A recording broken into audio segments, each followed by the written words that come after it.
Assalamualaikum warahmatullahi wabarakatuh. Perkenalkan, nama saya Kurnia. Pada kesempatan kali ini saya akan mempresentasikan hasil analisis asesmen pembelajaran yang saya lakukan di SMA Negeri 23 Makassar.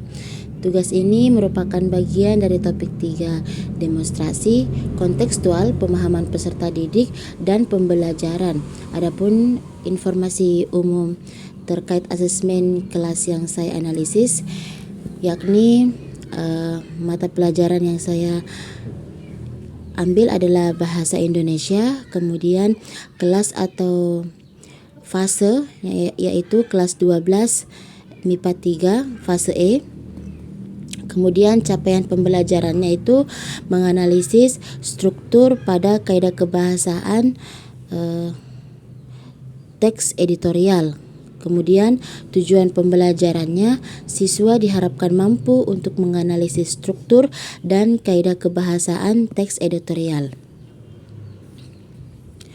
Kemudian materi ajar atau topiknya yaitu memahami isu terkini lewat editorial, dan jenis asesmennya adalah asesmen formatif.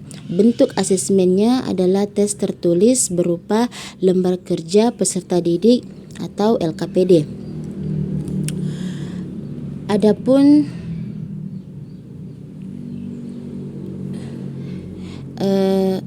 hasil analisis yang pertama yaitu asesmen dan kesesuaiannya dengan tahap perkembangan peserta didik.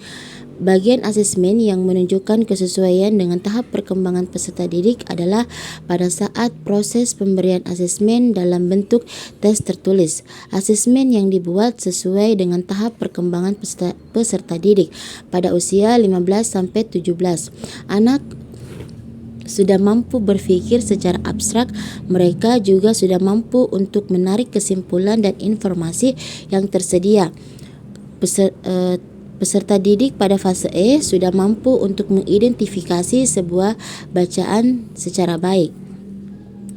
Selanjutnya, bagian dalam asesmen yang menunjukkan kesesuaian dengan perlunya mempertimbangkan aspek lingkungan, budaya, dan karakteristik dari peserta didik.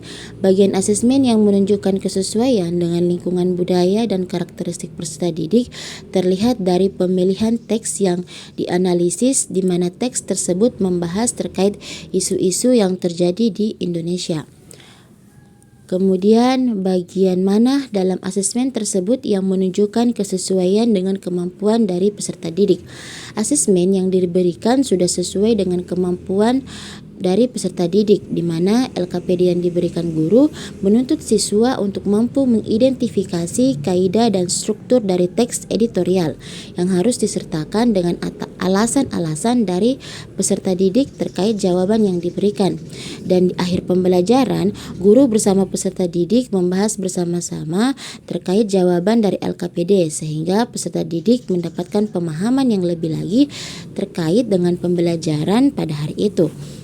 Kemudian, bagian mana dari asesmen tersebut yang menunjukkan kesesuaian bahwa sudah memberikan ruang bagi peserta didik untuk memberikan umpan balik terhadap proses pembelajaran dari peserta didik.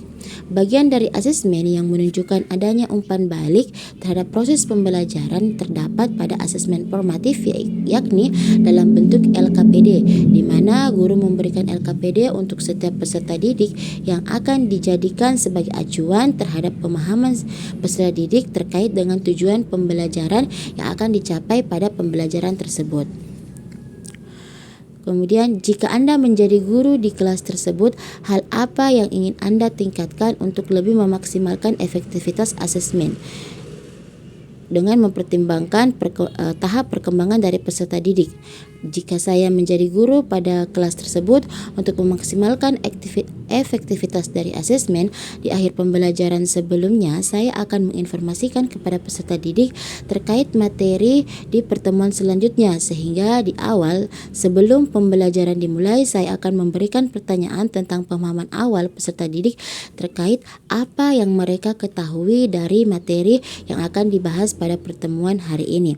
Kemudian, Di akhir pembelajaran saya akan kembali memberikan pertanyaan, yakni informasi baru apa yang mereka dapatkan pada pembelajaran hari ini. Baik, itulah hasil dari analisis saya. Saya akhiri dengan ucapan Assalamualaikum warahmatullahi wabarakatuh.